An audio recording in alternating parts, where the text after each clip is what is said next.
దగ్గర అది లేకపోతే అక్కడ ఉన్నటువంటి షాపింగ్ కాంప్లెక్స్ అయితే షాపింగ్ కాంప్లెక్స్, రెసిడెన్షియల్ కాంప్లెక్స్ అయితే రెసిడెన్షియల్ కాంప్లెక్స్, ఒకవేళ సొంత హౌస్ ఉంటే ఇప్పుడు సీసీ కెమెరాలు లేనటువంటి హౌసులు లేవు, షాపింగ్ కాంప్లెక్స్లు లేవు, అన్ని దగ్గరలో సీసీ కెమెరాలు పెట్టారు అధ్యక్ష. ఆ రోజు ఫైళ్లు తగలబడ్డాయి. వెంటనే ప్రభుత్వం అప్రమత్తమై అక్కడికి వెళ్లి ప్రభుత్వ సీసీ కెమెరాలు ఏవి ఉన్నాయో చూసి మొత్తం వెరిఫై చేశారు. అక్కడ ఉన్నటువంటి సీసీ కెమెరాల్లో కొంత సమాచారమే వచ్చింది. ఆ సీసీ కెమెరాల్లో అక్కడ ఎవరైతే హౌస్ ఉందో హౌస్ నుంచి బయటకు వచ్చి ఇది జరిగినట్టుగా కొంత ఆధారం కనిపించింది. అలాగని చెప్పి మేము విమర్శ చేయలేదు.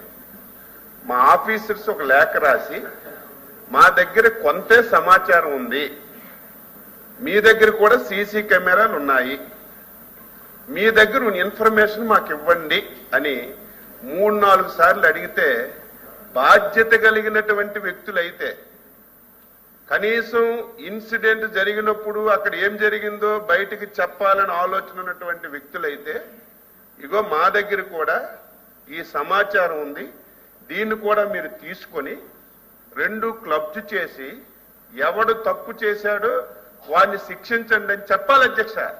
కానీ బాధ్యత రాహిత్యంగా ఇవ్వకుండా మళ్ళీ ఎదురుదాడి అధ్యక్ష.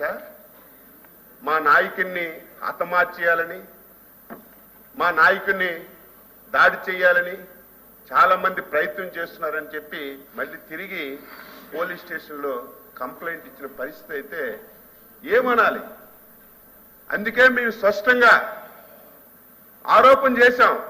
ఆ రోజు ఏవైతే లెక్కరకు సంబంధించినటువంటి ఫైల్స్ అన్ని కూడా అక్కడ తీసుకొచ్చి తగలబెట్టారని చేశాం. మీ దగ్గర సీసీ కెమెరా ఉంది కదా, మీ దగ్గర ఇన్ఫర్మేషన్ ఉంది కదా, మీ ఇంట్లో నుంచే వచ్చినట్టుగా, మీ ఇల్లు అంటే మీ ఇల్లు కాదు, అక్కడ సంఘటన జరిగిన దగ్గర ఏ హౌస్ అయితే ఉందో ఆ హౌస్ నుంచి బయటకు వచ్చినట్టుగా ఆధారాలు ఉన్నాయి కదా. మీరు అది బయట పెట్టి నిరూపించవలసింది పోయి మళ్ళీ ఎదురుదాడు అధ్యక్ష. సమాజం గుడ్డిది కాదు, ప్రజలు గుడ్డివాళ్ళు కాదు. నేను చెప్పిన దాంట్లో అవాస్తవం చెప్పండి.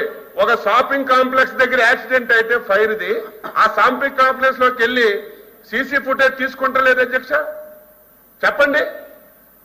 ఇది ఎక్కడైనా దేశంలో అన్ని దగ్గర జరుగుతుంది, ప్రపంచంలో జరుగుతుంది. ఇప్పుడు ప్రభుత్వాలు ఏం చేశాయి? ప్రైవేట్ అయినా సొంతమైనా గవర్నమెంట్దైనా కంపల్సరీగా సీసీ కెమెరాలు పెట్టాలని ఒక నిర్ణయం తీసుకొని సీసీ కెమెరాలు పెట్టిస్తుంటే ఇది రూలుకు వ్యతిరేకం, సభలో తప్పు మాట్లాడుతుంది. స్టాండ్ అయ్యాం. ఇప్పుడు కూడా అడుగుతున్నాం మీ ద్వారా, లేకపోతే మా చైర్మన్ గారి ద్వారా అడుగుతున్నాం ఆయనకి.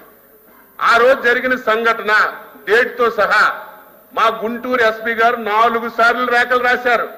మీ దగ్గర సమాచారం ఉంది, ఆ రోజు ఏం జరిగిందో సీసీ ఫుటేజ్ ఇవ్వండి అని చెప్తే ఇవ్వకుండా ఏదో ఇక్కడ వచ్చింది అపోజిషన్ లీడర్ అని మీరు ప్రతిసారి మైకేస్తుంటే ఆయన తెలివిగా మీ చేసుకోండి, గవర్నమెంట్ ఉంది మీ దగ్గర.